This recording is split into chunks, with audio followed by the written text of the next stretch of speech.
Hello friends, welcome back to my channel. Friends, आज के इस वीडियो में थॉर्नडाइक को पढ़ेंगे। बहुत ही पेशेंस के साथ पढ़ेंगे। अगर सिद्धांत को नहीं पढ़ा तो मानव विज्ञान पूरा अधूरा। सिलेक्शन लेना है, शिक्षक शिक्षिका अगर बनना है तो फ्रेंड्स नोट्स बना लीजिए। क्या आपको थॉर्नडाइक के सिद्धांत अच्छे से आता है?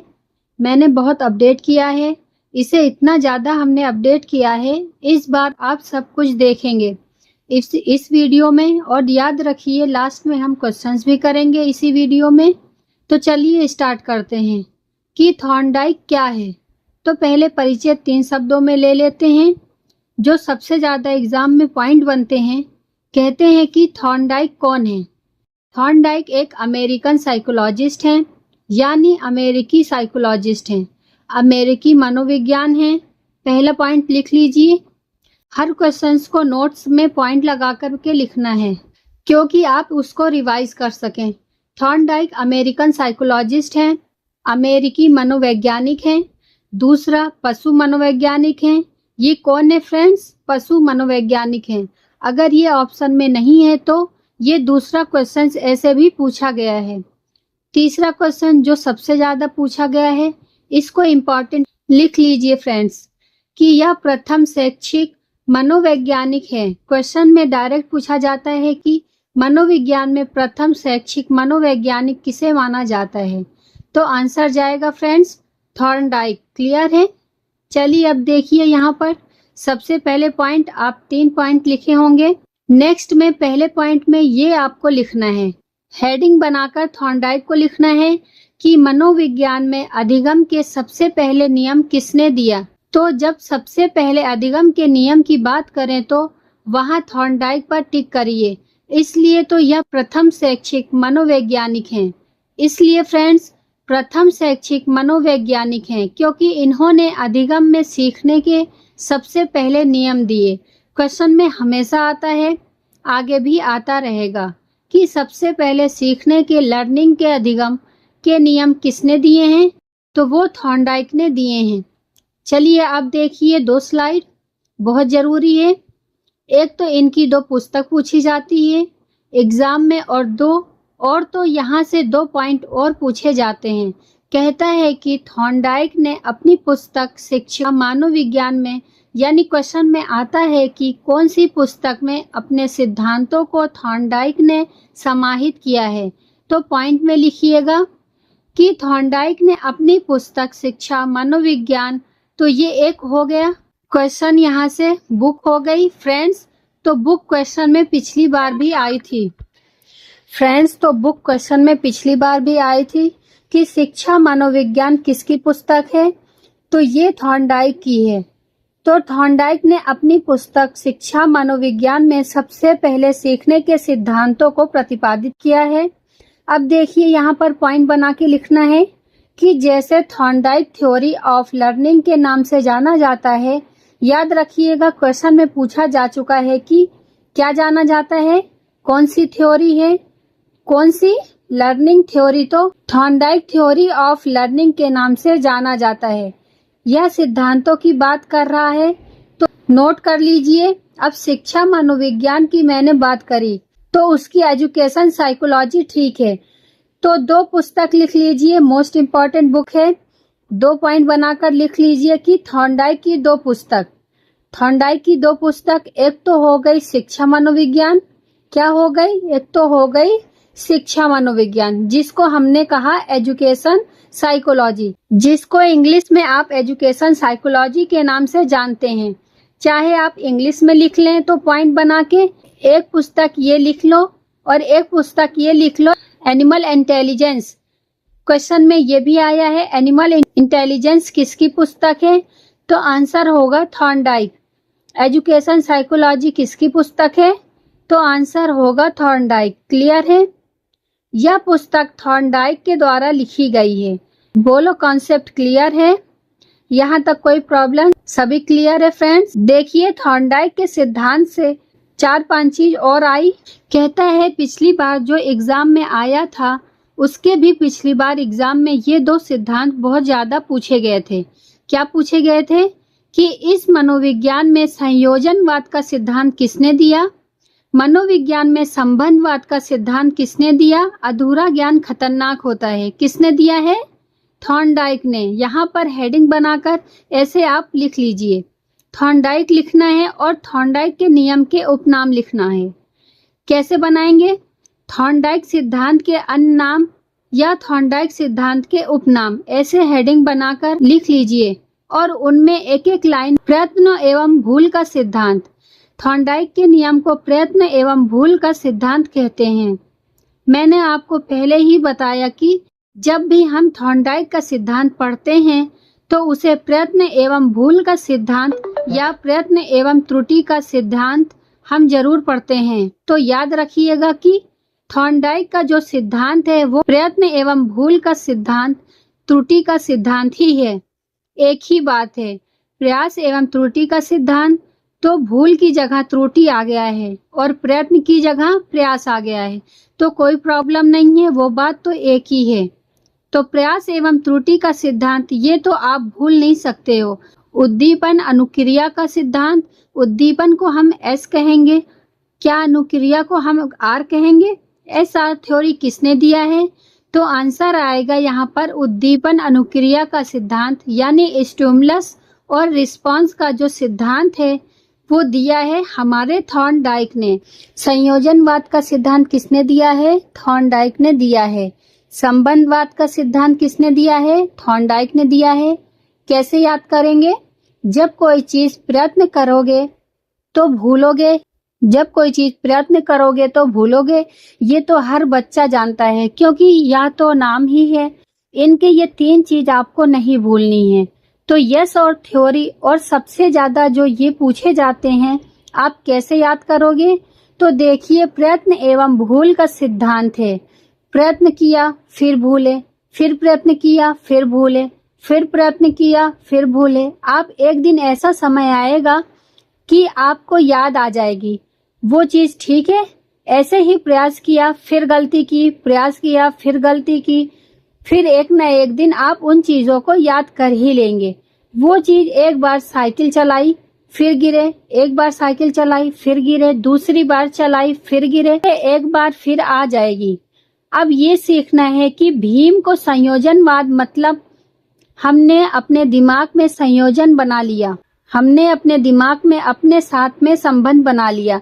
साइकिल और या फिर किसी भी चीज को सीख रहे हैं तो संबंध बना लिया। तो संबंध संयोजन जब भी आए, प्रयास और प्रयत्न जब भी आए, भूल और त्रुटि जब भी आए, तो हमें एक ही आंसर दिमाग में लगाना है, थॉर्नडाइक लगाना है। ओके, ये लिख लीजिए। चलिए प्रयोग की बात करते हैं। उसके बाद हम गौड़ नियम, मुख्य नियम को देखेंगे जो सबसे ज्यादा एग्जाम में आते हैं। कहता है अभ्यास का नियम क्या होता है, तात्पर्यता का नियम क्या होता है, प्रभाव का नियम क्या होता है, ये सारी चीज इंग्लिश और हिंदी में देखेंगे। उसके बाद हम क्वेश्चंस करेंगे। तो चलिए सबसे पहले हम लिखेंगे यहाँ पर प्रयोग। अभी लिखना नहीं है, अभी समझिए। अब ये थॉर्नडाइक का जो प्रयत्न एवं भूल का सिद्धांत था उसमें क्या था कि एक बिल्ली को बंद कर दिया गया, एक पिंजरे में, एक बिल्ली को पिंजरे में बंद कर दिया गया। और फ्रेंड्स, बिल्ली कैसी थी? बिल्ली भूखी थी। अब इस पिंजरे में एक लीवर लगा हुआ था। प्रयोग किस पर किया गया? क्वेश्चन में ये डायरेक्ट पूछा जाता है कि पावलोव ने प्रयोग किया है कुत्ते पर, तो बताइए थॉर्नडाइक ने प्रयोग किस पर किया है? तो बिल्ली पर किया है। या थॉर्नडाइक ने किस जानवर पर प्रयोग किया है? तो बिल्ली पर किया है। पावलोव ने किस पर किया है? तो कुत्ते पर किया है। इतना कॉन्सेप्ट क्लियर है? पावलोव कहाँ के हैं?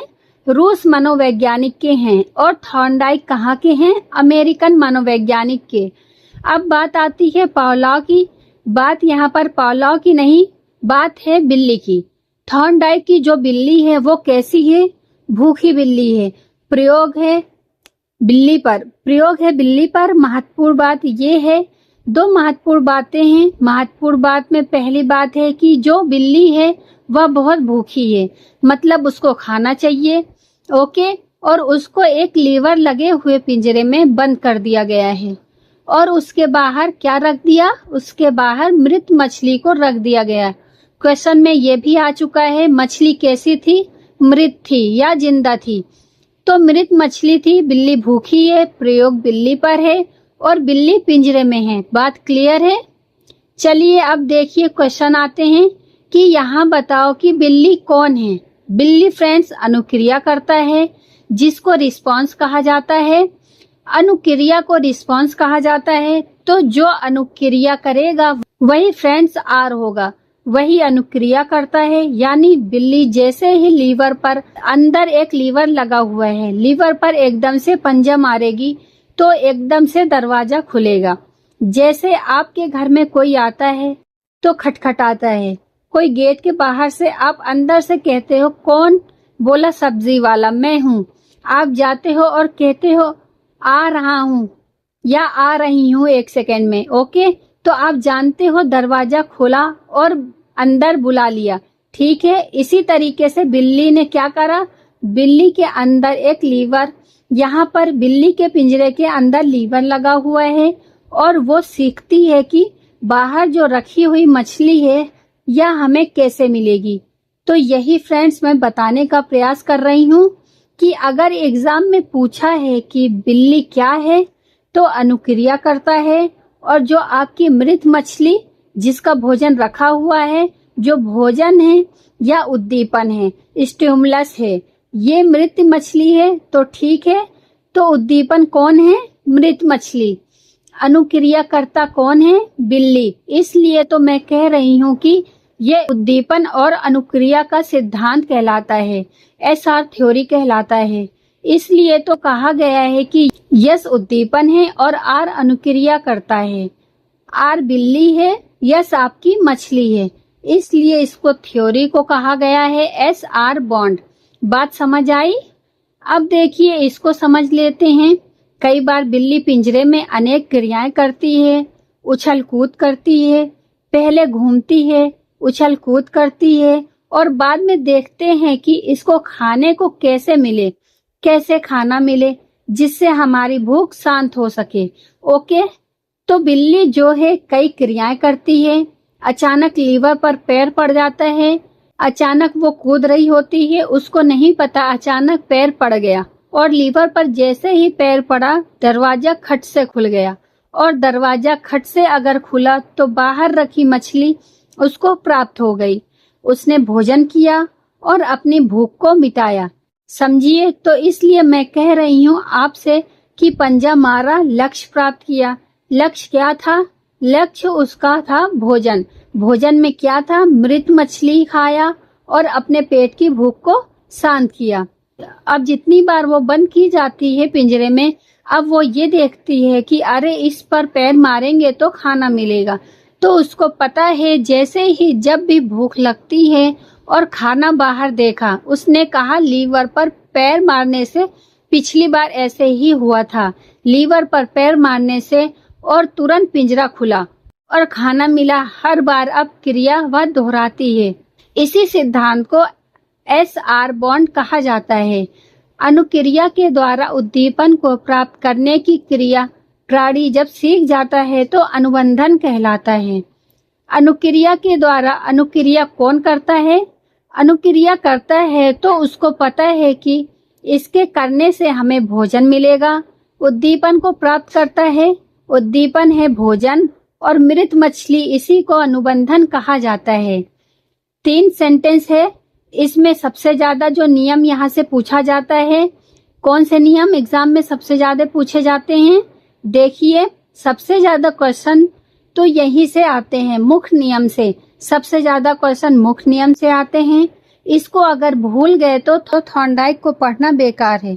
चलिए कक्षा में उपयोगिता जो होती है, क्वेश्चन में पिछली बार यह भी पूछा गया था, मतलब पिछली बार का मतलब 5 साल पहले ये पूछा गया था कि ये बताओ कि जो बच्चा है क्लासरूम में उसको शुद्ध उच्चारण करवाया जाता है, वो किस सिद्धांत के अनुसार?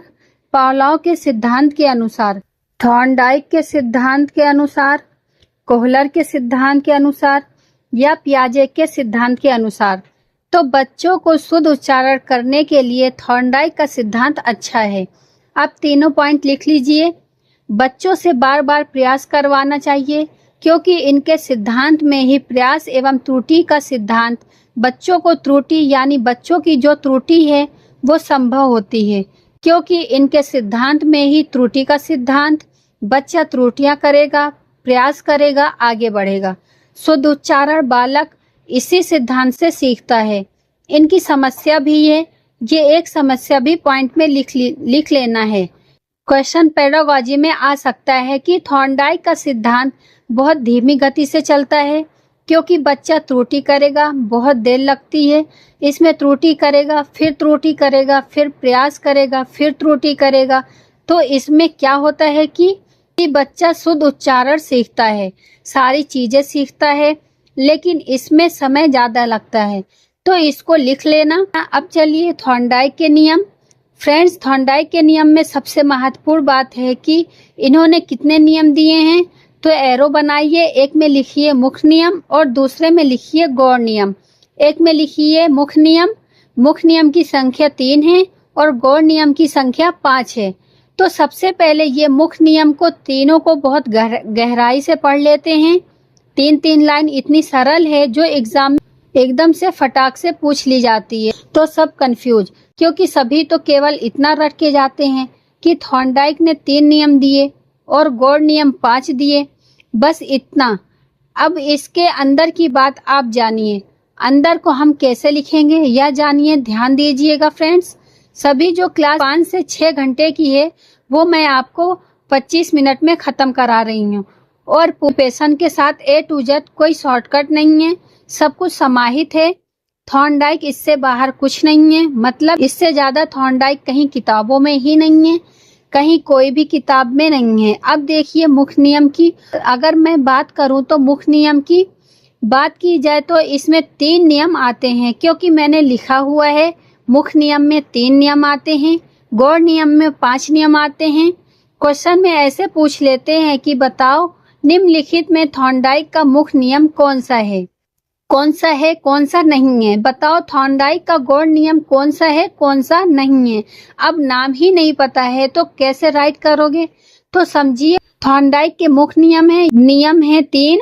एक है प्रभाव का नियम, लर्निंग लॉस ऑफ थॉर्नडाइक के मुख्य नियम है, या प्राइमरी नियम भी कहलाते हैं, प्राथमिक नियम भी कहलाते हैं।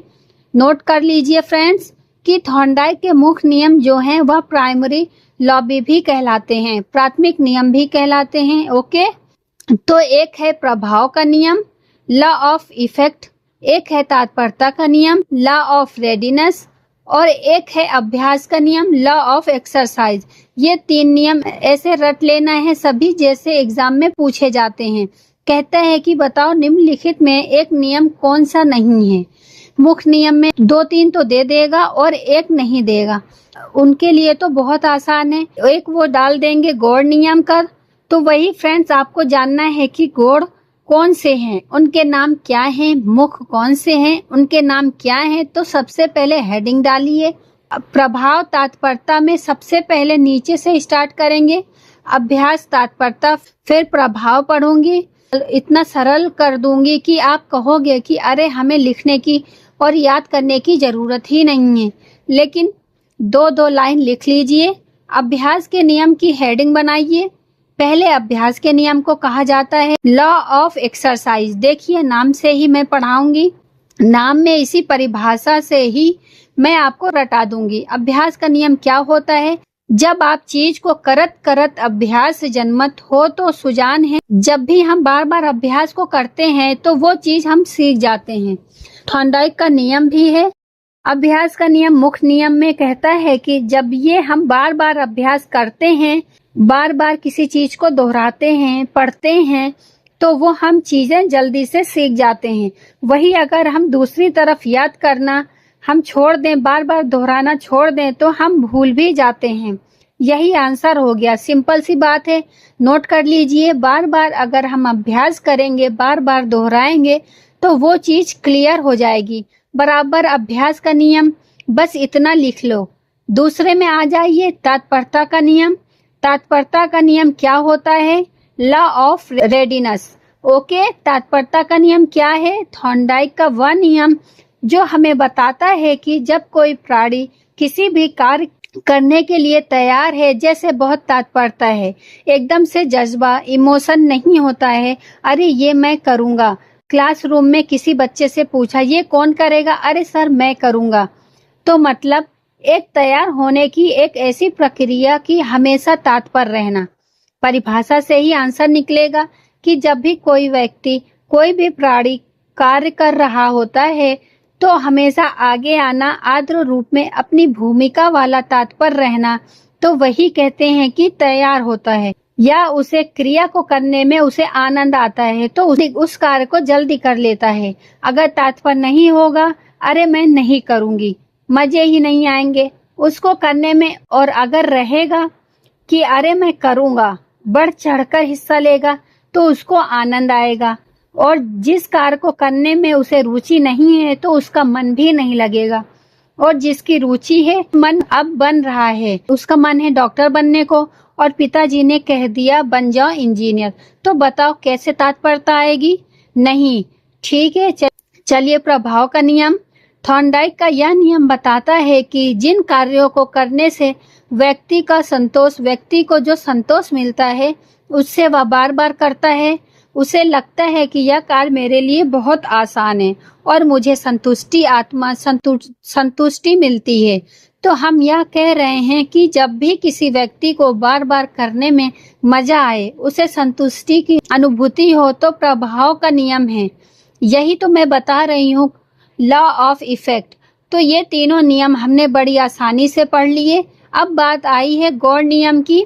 गौड़ नियम की मैंने अभी बताया कि 5 नियम में बांटा गया है। 1, 2, 3, 4, 5 नियम में बांटा गया है। अब देखिए यहाँ गौड़ नियम में देखा जाए तो बहुप्रतिक्रिया का नियम क्या है, मनोवृत्ति का नियम क्या है, आंशिक क्रिया क्या है, आत्मीकरण क्या है, सहचार क्या है, इनको भी देखना है। अधूरा ज्ञान खतरनाक है, इनके नाम तो कम से कम याद कर लीजिए। तो एक एक मैं आपको बता देती हूँ, बहुत आसान है। जैसे लॉ ऑफ मल्टीपल रिस्पॉन्स, इतना सरल है, क्वेश्चन को हमेशा रटने की जरूरत नहीं है, उसकी परिभाषा से भी आप जवाब निकालिए। इस नियम का अभिप्राय यह है कि जब हम कोई नया कार्य करना सीखते हैं, तब हम उसके प्रति अनेक और विभिन्न प्रकार की प्रतिक्रियाएं करते हैं। समझिए, बहुत सिंपल देसी भाषा में, बहुप्रतिक्रिया, बहुत बार कार्य करना। जब हम कोई नया कार्य सीखते हैं तो हमें लगता है कि हमें इसको बार बार करना चाहिए। जो बार बार करने की जो प्रतिक्रिया है, वही बहुप्रतिक्रिया का नियम है, ये याद रखिए। और अगला नियम है मनोवृत्ति का नियम। ध्यान दीजिए, जल्दी से नोट कर लीजिए, फिर चलते हैं क्वेश्चन पर। मनोवृत्ति का नियम, लॉ ऑफ डिस्पोजिशन। अब देखिए, क्वेश्चन को ही यहाँ पर समझिए। इसमें मनोवृत्ति का नियम क्या कहता है कि जब भी कोई कार्य हम कर रहे होते हैं तो हमारे अंदर जो अभिवृत्ति होती है, ध्यान दीजिए, हमारे अंदर जो मनोवृत्ति होती है, जैसे इस नियम का तात्पर्य यह है कि जिस क्रिया के प्रति हमारी जैसी अभिवृत्ति या मनोवृत्ति होती है, उसी अनुपात में हम उसको सीखते हैं। मतलब यह कार्य हमें करना चाहिए, हमारे लिए क्या अच्छा है, हमारे लिए अगर अच्छा है तो ही मैं करूंगी, अगर नहीं अच्छा है तो मैं नहीं करूंगी। यदि हम मानसिक रूप से किसी कार्य को करने के लिए तैयार नहीं हैं, हमसे कोई बोल रहा हो या पॉलिसी ले लो, तो मुझे अगर भरोसा होगा तो हम ले लेंगे, या बीमा करा लो, अगर मेरा मन कह रहा है कि मेरा पैसा डूब जाएगा तो हम नहीं करेंगे। तो मनोवृत्ति का मतलब होता है कि जैसा हमारा दिमाग कहे कि यह तुम्हारे लिए अच्छा है तो तुमको करना चाहिए, और अगर नहीं अच्छा है तो पता है कि इसमें खतरनाक चीजें हैं, कुछ चीज हमें झेलनी पड़ सकती है, नुकसान झेलना पड़ सकता है, इसलिए नहीं करेंगे। तीसरा आता है आंशिक क्रिया का नियम, लॉ ऑफ पार्शियल एक्टिविटी। आंशिक क्रिया का नियम क्या है? आंशिक का मतलब होता है पूरा नहीं बल्कि थोड़ा। आंशिक का मतलब क्या होता है? पार्शियल, पार्ट में, छोटा छोटा। इस नियम का पार्ट माने होता है अंग, पार्ट माने क्या होता है? अंग, पार्ट माने क्या होता है? पार्ट माने होता है भाग, पार्ट माने होता है छोटा आंशिक। छोटा आंशिक का मतलब होता है इस नियम का अनुसरण करके हम जिस कार्य को करना चाहते हैं उसे छोटे छोटे अंगों या भागों में विभाजित कर लेते हैं। मतलब कोई बहुत बड़ी समस्या है, उसको हम छोटी छोटी समस्या में तोड़ के हम उसको विभाजित कर लेंगे। इस प्रकार का जो विभाजन होता है, इस प्रकार का जो विभाजन कार्य होता है, वो सरल और सुविधाजनक बना देता है। अब कोई बड़ी समस्या है, उसको छोटे छोटे पार्ट में अगर सीखोगे तो आप कहोगे कि मजा आ गया, आनंद आ गया और एकदम से सीखना चाहोगे, तो चीज बहुत खराब हो जाएगी। यही आंशिक क्रिया का नियम है। आत्मीकरण और बनता है साहचर्य। 2 नियम और बचते हैं, इसके बाद क्वेश्चंस करेंगे। आत्मीकरण का जो नियम होता है वो क्या होता है, समझिए।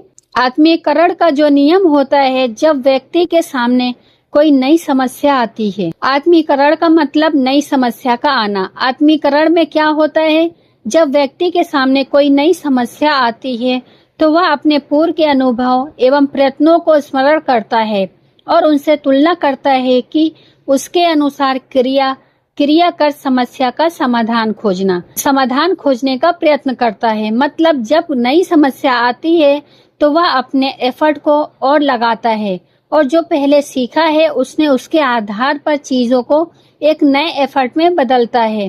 कहता है ये नई चीज है, कुछ इसको तो सॉल्व करना ही करना है, तो और दम लगाता है।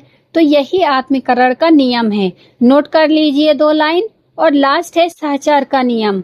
साहचर्य का नियम क्या है, समझिए। अधिगम के गौड़ नियम का अंतिम या 5वां नियम साहचर्य परिवर्तन का नियम है। इस नियम के अंतर्गत प्राप्त ज्ञान का उपयोग अन्य परिस्थितियों में किया जाता है। मतलब साहचर्य का मतलब ही होता है कि किसी भी आप चीज का ज्ञान ले लें, उसका प्रयोग दूसरी स्थिति में कर दें। इसके अंदर आप ज्ञान तो ले लो, लेकिन उसका प्रयोग हर फील्ड में कर दो। मान लो कि आपको किसी एक फील्ड की नॉलेज है, आप उसको 4 फील्ड में लगा दो, ठीक है, तो कहीं न कहीं आप मल्टी टैलेंटेड कहलाओगे। तो साहचर्य का नियम यह है कि प्राप्त ज्ञान का उपयोग अनेक परिस्थितियों में करना ही साहचर्य है और ये अंतिम या 5वां नियम कहलाता है। तो चलिए फ्रेंड्स, अब हम कर लेते हैं क्वेश्चंस। पहला क्वेश्चन है कि थॉर्नडाइक किस देश के मनोवैज्ञानिक हैं।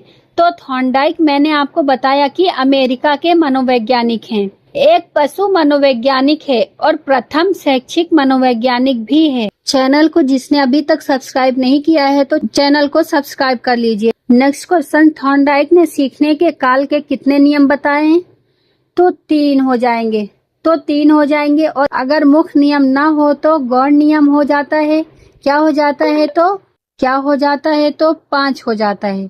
अगला, थॉर्नडाइक ने अपने प्रयोग में किस जानवर का प्रयोग किया है। तो थॉर्नडाइक ने अपने प्रयोग पर बिल्ली का प्रयोग किया है। थॉर्नडाइक ने बुद्धि को कौन सा सिद्धांत दिया है। तो बताइए, बुद्धि को बुद्धि में अगर देखा जाए तो बुद्धि की जब भी बात करेंगे तो उसमें भी थॉर्नडाइक का नियम आएगा। तो फ्रेंड्स याद रखिए, ये नियम आपको इस वीडियो में नहीं मिला है, लेकिन इसको लिख लीजिए। बहुकारक का सिद्धांत, तो इसी बहुकारक को कहा जाता है परमाणुवादी सिद्धांत कहा जाता है। बहुकारक को कहा जाता है परमाणुवादी सिद्धांत। ओके, निम्नलिखित में से कौन सा थॉर्नडाइक का सिद्धांत है। गेस्टाल्टवाद, क्लासिकल थ्योरी, मनोविश्लेषण, क्लासिकल थ्योरी। याद कीजिए, बहुत बार एग्जाम में पूछा जाता है क्लासिकल थ्योरी किसकी है, पावलॉव की है।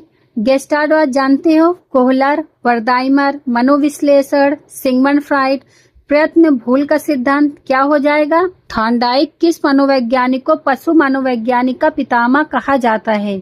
तो ये कहा जाता है थॉर्नडाइक को। सीखने के नियम किसने प्रतिपादित किया, बताइए। सीखने के नियम किसने प्रतिपादित किया।